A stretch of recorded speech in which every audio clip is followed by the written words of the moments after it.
Hey YouTube, back again with another video, and in this video I'm going to show you how to take an address from your iPhone and send it directly over to your Tesla.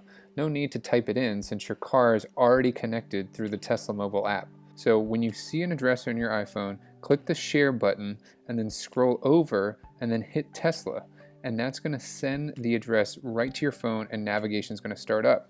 So here it is what you see in the car when that starts, and it automatically starts calculating the route. Magically. Here's what it looks like in real time, and you can see just how quickly it actually goes to the car. It's almost instant. You can see it sending and boom, the car already has it.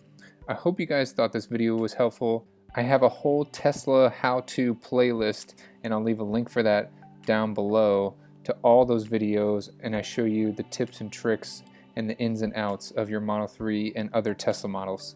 Head over to Patreon and support the YouTube channel for as little as $1 a month. Now through July 5th, you can get a special shout out with your name on my next YouTube video and via Twitter.